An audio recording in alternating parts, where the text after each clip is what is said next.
Hello tout le monde, j'espère que vous allez bien. On se retrouve aujourd'hui pour une nouvelle vidéo qui va être une update lecture des derniers livres que j'ai lus et on la commence tout de suite. Le premier livre dont j'ai envie de vous parler, c'est Le Royaume assassiné d'Alexandra Christo aux éditions de Saxu.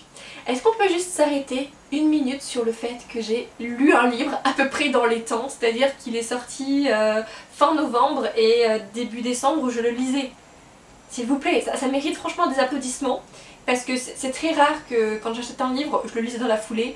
Surtout un livre qui est autant attendu. Généralement, je le pose et je me dis, je le lirai un peu plus tard. Alors que là, comme c'est un one shot, comme c'est avec des sirènes, je me suis dit, allez, je le lis et j'ai bien fait parce que j'ai beaucoup apprécié cette lecture. Ce qu'il faut savoir dans cette histoire, c'est que on va suivre donc des sirènes et des humains et la particularité des sirènes c'est qu'elles deviennent puissantes en fonction du nombre de cœurs d'humains qu'elles possèdent et nous on va donc suivre Lyra qui est la princesse héritière du royaume des mers et elle va avoir 18 ans et en fait pour chacun de ses anniversaires elle se voit accorder d'aller tuer un humain et la particularité de Lyra c'est qu'elle ne tue que des princes, d'où un peu son surnom de dévoreuse de princes puisqu'il faut savoir que Lyra elle est crainte par tous les humains de différents royaumes parce que voilà, ils se disent que si leurs princes partent en mer ils sont pas sûrs de les retrouver vivants.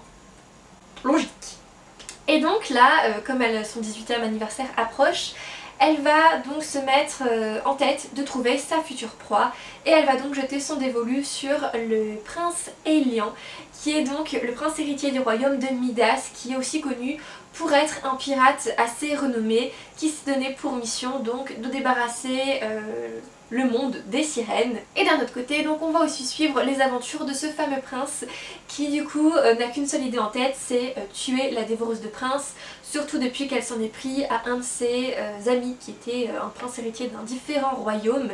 Et on va donc suivre leur histoire puisque chacun a des grands projets vis-à-vis de l'autre mais rien ne va se passer comme c'était prévu, hein, vous vous en doutez. Comme je vous l'ai dit, j'ai beaucoup apprécié cette histoire, c'est un one shot donc il n'y a pas de suite.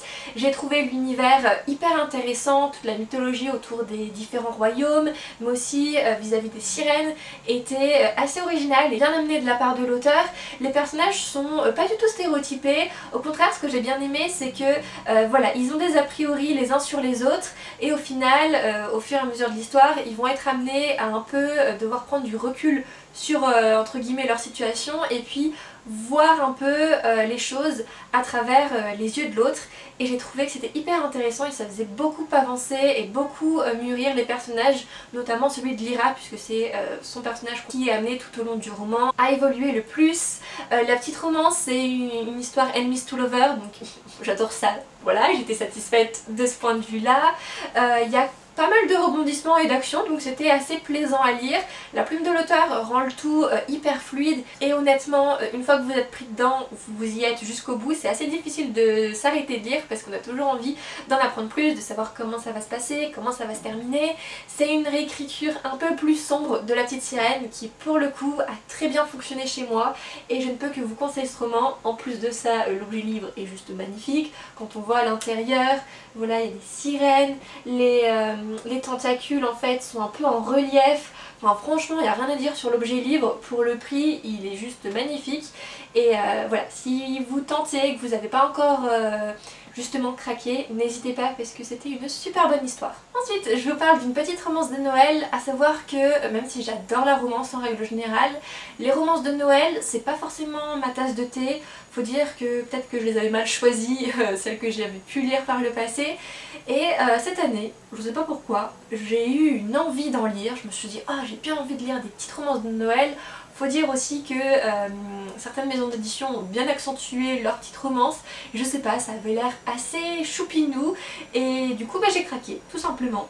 Et donc là je vais vous parler de la première romance que j'ai lue qui est L'amour est un dessert qui se mange à deux de Cecilia City. J'avouerai avoir en premier temps craqué parce que dans le titre il y a dessert et que ça se passait dans une pâtisserie et grosse bouffe que je suis, je me suis dit oh là là on va parler gâteau, ça va être trop bien et franchement dès la deuxième page ils nous bombardent avec des gâteaux. Vous pouvez pas savoir à quel point j'ai eu la dalle. Bon après ça va parce qu'ils en parlent pas non plus en long, en large et en travers dans ce bouquin mais à chaque fois qu'ils mentionnaient, oh, punaise qu'est-ce que j'étais en train de saliver, limite si je bavais pas à moitié. Tellement ça me donnait faim quoi, enfin voilà, grosse bouffe un jour, grosse bouffe toujours. Donc pour vous en dire un peu plus sur ce roman, puisque c'est bien beau de parler de bouffe, mais voilà, j'imagine que vous n'êtes pas là pour ça.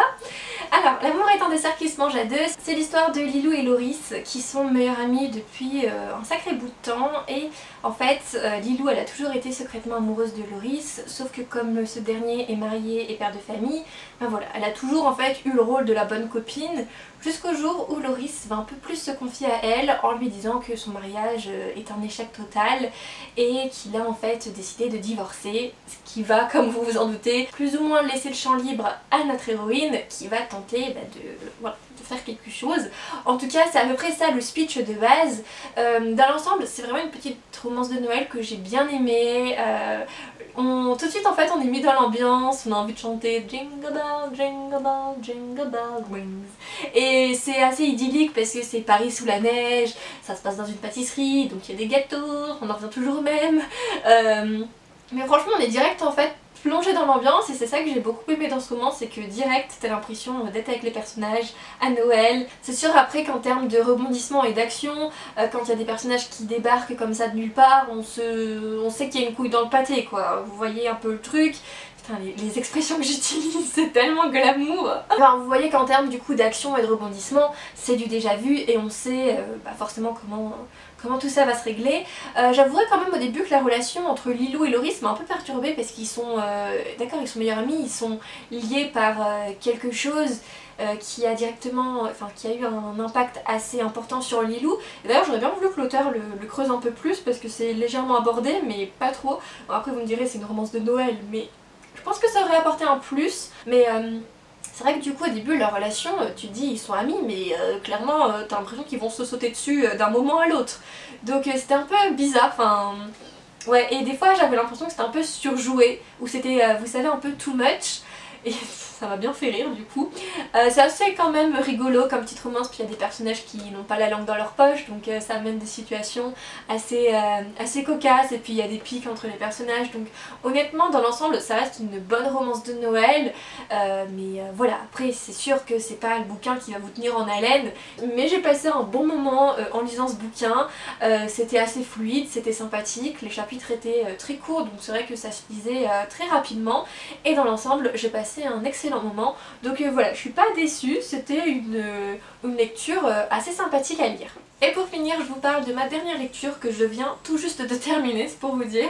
Donc il s'agit de The Storm Crow de Kaylin Josephson, qui est un livre en VO. Alors je sais pas du tout s'il sera traduit ou pas en français, mais en attendant, actuellement, il n'y a pas de nouvelles dessus et il n'y a pas de date comme quoi ce bouquin serait traduit. Alors, dans cette histoire, on va suivre une jeune fille qui s'appelle Ntia, qui s'apprête à devenir une dresseuse de corbeaux, si on peut dire ça comme ça. Il faut savoir que dans le royaume de Ntia, qui s'appelle Roder, certains humains sont amenés à créer des liens avec des corbeaux, puisque les corbeaux sont des créatures magiques. Et dans le cas de Ntia, elle c'est la fille de la reine de Roder. Et donc elle s'apprête à devenir donc une dresseuse de corbeaux. Sauf que lors d'une soirée organisée en l'honneur des corbeaux et la célébration un petit peu des nouveaux dresseurs à venir, le royaume d'Ntia va être envahi par un royaume voisin qui s'appelle Ulycia, qui a d'ailleurs envahi plusieurs autres royaumes frontaliers. Et cette invasion va complètement laisser en ruine le royaume de Roder, puisque la reine va mourir et en fait tous les corbeaux et les dresseurs de corbeaux vont mourir aussi, ce qui va laisser le pays dans la mouise totale. Et c'est ce qui va pousser donc la sœur aînée d'Ntia, qui va monter sur le trône, à créer une alliance avec donc le royaume qui les a envahis par l'intermédiaire d'un mariage. Et c'est comme ça donc que notre héroïne va devoir en fait partir pour le royaume d'Ilucia et épouser donc le prince héritier de ce royaume, et on va donc suivre son histoire. Voilà, résumé grosso modo. C'est un peu compliqué de vous résumer cette histoire parce que le début il se passe plein de choses. C'est un livre que j'avais dans ma bibliothèque depuis un an, parce que ça fait plus d'un an, parce que je me souviens que je l'ai acheté quand j'étais sur Paris pour le concert de Little Mix, et la couverture m'avait tout de suite beaucoup plu, et le résumé aussi. Je me suis dit ah ça a l'air hyper intéressant. J'avais vu quelques avis positifs, donc je me suis dit ni une ni deux, tu sais quoi, tu vas le découvrir. et en soi ça reste une lecture que j'ai dans l'ensemble bien appréciée, même si j'avoue avoir été légèrement déçue. C'est un roman aussi qui m'a fait beaucoup penser à une autre saga que j'ai commencé, qui est L'envol du phénix de Niki Popreto, cette histoire avec les dresseurs de corbeaux, mais dans L'envol du phénix c'est avec des phénix justement, les royaumes qui ont été en guerre, la quête justement pour redorer un petit peu le blason des dresseurs, trouver un œuf pour empêcher une guerre d'éclater. Enfin voilà, le speech là ça m'a fait beaucoup penser à L'envol du phénix. Je crois que les deux romans sont sortis à peu près en même temps, donc comme j'avais beaucoup aimé L'envol du phénix, en lisant The Stormcrow, je me suis dit ça va le faire, et en soi, comme je vous l'ai dit, ça a été une lecture assez agréable à lire. Le style est fluide, ça se lit assez vite, mais malheureusement je trouvais que l'univers manquait de détails. Il y a plein de questions en fait qu'on se pose durant le roman qui restent sans réponse, en sachant que c'est une duologie. Je sais pas du tout si dans le tome 2 l'auteur va réussir à répondre à toutes les questions que moi je me pose, surtout sur les corbeaux, parce que finalement en fait les corbeaux sont pas réellement présents dans ce roman parce que ils ont été décimés, donc c'est dommage parce que j'aurais voulu en apprendre un peu plus sur leur fonctionnement, pourquoi ils se sont alliés aux habitants de Rhoder. Enfin voilà, comme je vous l'ai dit, plein de questions qui restent sans réponse. Il y a quand même de l'action, c'est assez prévisible parfois, mais ça reste quand même une lecture assez plaisante. La petite romance chez moi elle a pas trop fonctionné parce que elle a pas choisi le mec que je voulais, donc j'étais grave dégoûtée, mais bon ça, voilà, ça arrive. Et concernant les personnages, ce que j'ai aussi bien aimé dans ce roman, c'est que Anthea, suite à cette fameuse nuit, elle va être en dépression, donc c'est la première fois que je lis un roman de fantasy où clairement l'héroïne est atteinte de dépression. Pour ma part, j'ai trouvé que c'était bien amené. Encore une fois, après, moi j'ai jamais été atteinte de dépression, donc je peux pas savoir si c'est assez fidèle à ce qu'une personne dépressive peut ressentir, mais d'après l'idée que je me en fais, je trouvais que c'était à peu près raccord. Ce que j'ai aussi beaucoup aimé forcément, c'est qu'il y a de la représentation, donc ça c'était intéressant. Par contre, je sais pas trop si je lirai le tome 2 parce que honnêtement c'était sympa, mais j'ai pas été plus que ça emballée par l'histoire. Et si à la rigueur je lis le tome 2, ce sera pas une lecture prioritaire parce que j'aurais voulu un univers beaucoup plus riche, beaucoup plus développé que ce que l'auteur a fait dans ce premier tome, qui est quand même assez court, hein, il fait moins de 350 pages, donc à la rigueur peut-être qu'il aurait mérité un peu plus de pages pour qu'on ait un univers beaucoup plus exploité. Et en soi les personnages étaient assez stéréotypés et le seul qui a réellement retenu mon attention c'est le prince Erisen, sauf qu'il n'est pas trop mis en avant. Du coup voilà, concernant mon avis sur The Stormcrow, c'est un peu la pagaille parce que je sais pas. D'un côté j'aimerais bien lire la suite parce que je me dis bon, j'ai quand même envie de savoir le fin mot de l'histoire, mais d'un autre côté, comme j'ai pas été plus que ça emballée, je me dis est-ce que je vais vraiment l'acheter ou pas? Sinon il y a toujours la possibilité de la version numérique. À voir durant les prochains mois si j'ai l'envie ou pas de poursuivre cette lecture. Et bien voilà concernant cette vidéo, j'espère sincèrement qu'elle vous aura plu. N'hésitez pas en commentaire à me mentionner les romans que vous êtes en train de lire ou à me donner votre avis sur l'un des livres que je vous ai présenté, s'il vous intéresse ou même si vous l'avez lu. Je serais assez curieuse de découvrir vos opinions dessus. Et sur ce, écoutez, je vous souhaite à tous et à tous de très belles lectures et on se dit à la semaine prochaine. Bye!